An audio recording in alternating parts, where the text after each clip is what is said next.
What's happening, Reds? Welcome back to the channel. It's been a bit of a crazy week, to say the least. Within 1 week, football has gone from basically challenging all fronts, being the best team in Europe, and in the space of 7 days, it's kind of threw that all out the window. Liverpool have slumped to their second defeat, as I say, in a week. Home to PSG, getting knocked out of the Champions League, and then obviously on Sunday, getting beat by Newcastle in the League Cup final. And it's got me asking questions, and plenty of, obviously, people on social media. Should we be worried?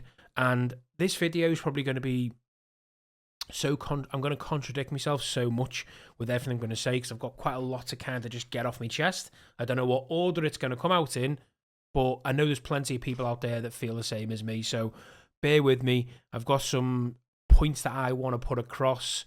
Worries, concerns. Also, yourselves, you might have the same worries and concerns. You might be able to be a bit more upbeat than me. You may agree with me. Anyway, I am just going to get it all off my chest, and hopefully it makes some sense. But of course, listen, Liverpool are in prime spot to win the Premier League. It takes something catastrophic, touch wood, for Liverpool to lose this Premier League title now. And obviously, it sounds cliche, but obviously at the beginning of the season, if we were asked, what would you want to win, Liverpool would prioritise the Premier League. That being said, being in the cup final on Sunday, it's no excuse. We got there. I'm not going to hang my hat on, oh yeah, we're still going to win the Premier League. It was disappointing to lose on Sunday to Newcastle. Credit to Newcastle, though. They battered us. They absolutely battered us, and their fans deserve it. Anyway, it's not a review on the game. It's more of the aftermath that I want to talk about. As I say, 2 games from hero to 0 in the space of a week, and I do have some concerns, but I also don't want to get too ahead of myself. Obviously, everything's still a little tiny bit raw, but yeah, I have got a few concerns that I want to address. Now, firstly, this has been the cup final on Sunday was the end of at least 2 to 3 months of relentless football, where every game was high pressure, every game felt like a cup final. And it's kind of alleviated a lot of that pressure now that we kind of can just concentrate on the league. And as I say, sounds cliche. I did want to win the trophy. I did want to win the Champions League. But it does give the players a little bit of, I suppose, a bit more freedom now to just make sure they concentrate on, getting 4 or 5 games over the line. But what I felt with the game is that it unearthed maybe a few areas of concern. Because when you think about the game, it kind of breaks down into 4 scenarios for me. 1, Liverpool looked leggy and tired. 2, Newcastle were just firing on all cylinders. 3, did we look leggy and tired because Newcastle didn't obviously, let us play? And 4, I actually think Arne Slot's tactics were a bit off. And if I'm being honest, it lies within the grey areas of all 4 points. Each one of those points kind of are a reason and a catalyst of why what happened on Sunday, and probably PSG. As I said earlier, it's been a relentless few months for them. In the final, Szoboszlai, McAllister, they're our main driver midfield. They looked so tired. They're missing. I think also Trent missing, and obviously Conor Bradley missing. I think actually that's a bigger issue. Obviously, I don't really want to talk about transfers in this video. I've got another video planned for that. But the life without Trent was a bit more worrying now after seeing that game and seeing what, obviously, the lack of options we had down that right side, the lack of support we had for Salah. It shows you how important Trent is. And that was, that's a major concern for me. And I say I'll address that in another video. But all these factors, along with Gakpo, Jota, not really firing on all cylinders, both coming back from big, massive injuries, haven't really seen the best of them since. All these concerns are what have brought me to make this video. And I think it's the reasons, obviously, why we've been lackluster in the last couple of games. Now, firstly, on those concerns, the relentless football we have had, and the worry about the squad depth, and does Arne Slot trust the rest of the squad? Because if you think about it, take the starting 11, maybe 1 or 2, 3 possibly subs. He hasn't really rotated the squad much, and it is a bit of a concern when you think about the players like Chiesa, Endo, Curtis Jones, Harvey Elliott, all those type of players that you'd look to kind of like alleviate the pressure on some of the big names. It doesn't look like he trusts them now. I would go as far as saying as Chiesa and Endo, even though I think, especially what Chiesa done in the cup final, he should be getting more game time. And I don't know what Endo's got to do to get game time. Gravenberch looks run into the ground. I mean, he looked tired a few months ago. He got a little break in the cup, obviously Leyton Orient, and since then again he's just been back on it. He looks so tired, and that midfield of Newcastle in Tonali, Bruno Guimaraes, and Joe Linton just absolutely had the legs on us. They bossed us, and yeah, it was hard to watch. And my issue is Arne Slot clearly doesn't trust his squad. And I'm a bit worried about what I suppose the fringe players are going to offer us going forward. And another factor which is clear as day now is the contract renewals of Salah, Van Dijk, and obviously Trent. Blowing over this long is obviously showing a side effect to the team, and it's all FSG's fault. He shouldn't have let it get this far. Obviously, I understand why maybe Trent might want to go, although I don't want to see it. I can understand it. But Van Dijk and Salah have made it quite clear that they want to stay. It's the captain of our club, by the way.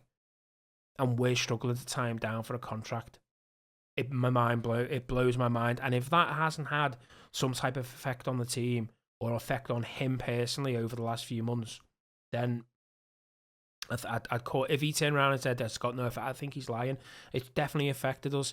And my issue now is going forward. What are we going to look like going into next season? I really am worried in the sense of, if Arne Slot doesn't trust his team to rotate it enough, and he's not going to tie down 3 players' names that he does trust, what are we going to look like going into next season? So let's paint the scenario. Trent, Van Dijk, and Salah at the moment are gone. There is no way they're playing for Liverpool next season. When you look at the options, like I mentioned before, your Gakpos, your Jotas, injury prone, haven't looked sharp since they have come back. Obviously, Núñez has been awful all season. I think we can all admit that. We all love him, but he's been awful all season. Diaz, he won 1 or 2 games, he'll look absolutely out of this world, and then the next few games, not saying he's not putting the effort in, but sometimes his decision making is so lackluster. So that just leaves Salah as the only standout striker. Then go, 100%. He will start every week. He'll get your goals. So if he's off, and we've got 4 other players that could potentially leave, because you could make an argument for all 5 of the strikers leaving in the summer. Well, saying that, I don't think Gakpo would leave. So I'd probably say between Diaz, Jota, Núñez, and Salah, there's not one person who would say, oh no, they're 100% going to be in a Liverpool shirt next season. Unless it's obviously just because, they've got no other options. But if that's the case, are we really going to go and sign out 2-3 strikers and let these other strikers go?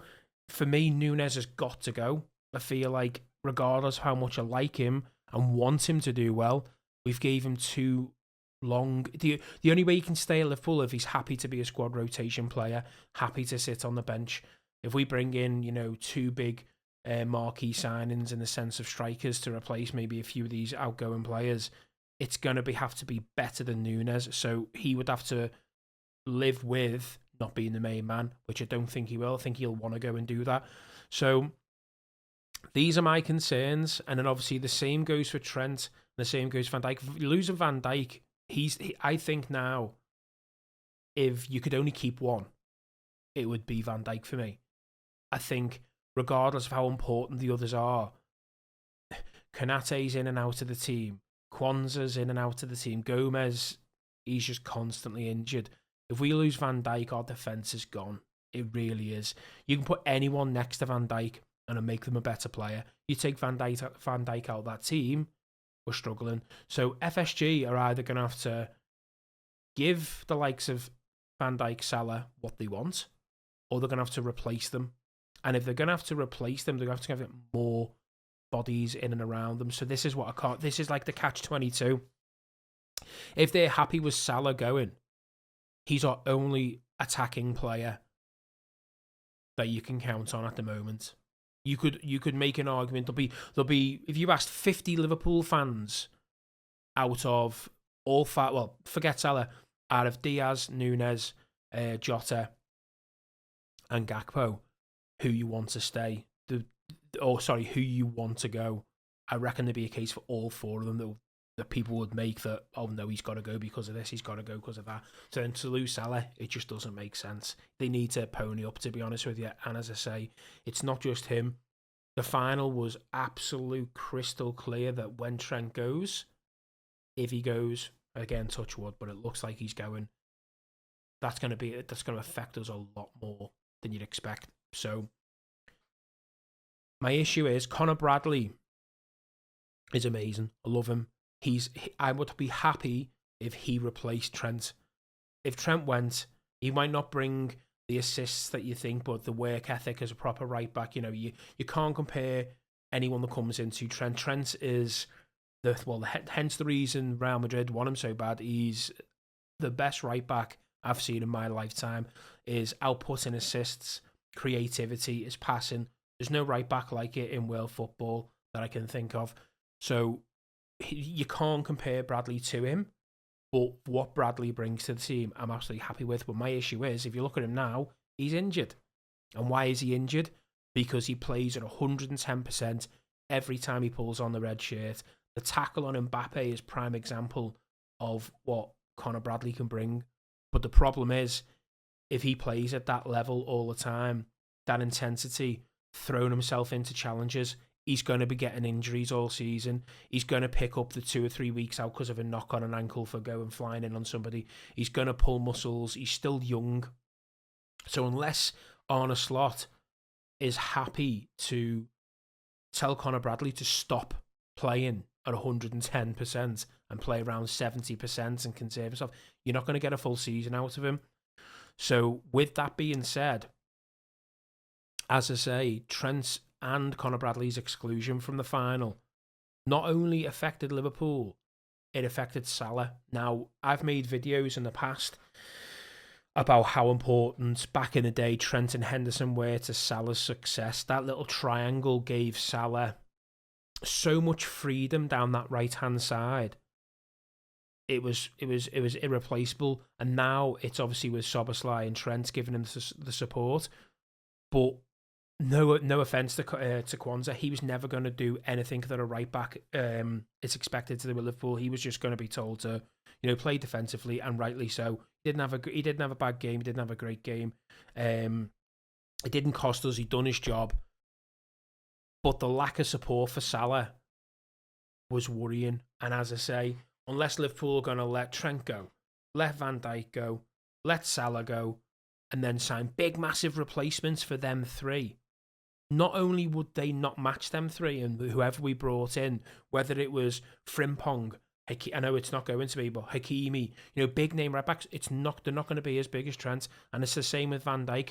If we look at centre backs that we've been linked with, none of them are going to be up there with Van Dijk, and you'll have to get another one to go, because obviously Canate at the moment can't, stay fit.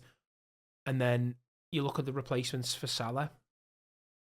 What are there out there? My personal favourite would be Brahim Diaz, but he's never coming to Liverpool. Bakayoko from PSV, good, but he's not going to replace Mohamed Salah. So then, if they spend money on bringing three replacements in for them, we're weak. We're weakened. We're a lot weaker than we are this season. And the drop off we've had over the last week, it's just been it's been hard to take, and it's hard not to feel worried until we probably lift the Premier League, and then we can obviously talk about it a bit more in a better frame of mind. But also, with all that being said, I hope I didn't ramble on too much there. Probably did in my own head, it did, but it's the only way I can kind of get out what I want to say, because it reminds me of when we won the league with Klopp. We were on the cusp of greatness. Then when the season started, we didn't sign many people. We were crying out for centre-backs. We obviously went through one of the worst defences of a Premier League title. You know, it was dubbed the worst one. It wasn't, by the way, but it was still dubbed it. And Klopp just didn't get the backing to go out and make, you know, our Premier League winning team a lot stronger. And I've just got a weird feeling it's going to happen again. The best scenario is we sign Van Dijk and Salah on, obviously, and Trent, but Trent's the one that kind of looks like it's done, is re-sign them, re-sign Van Dijk and Salah, sell Deadwood that he obviously doesn't trust. Like, I don't think also, my issue with the fringe players like Curtis Jones and Harvey Elliott, you know, we always blame Klopp for being too sentimental to the likes of Fabinho and Henderson, keeping them too long.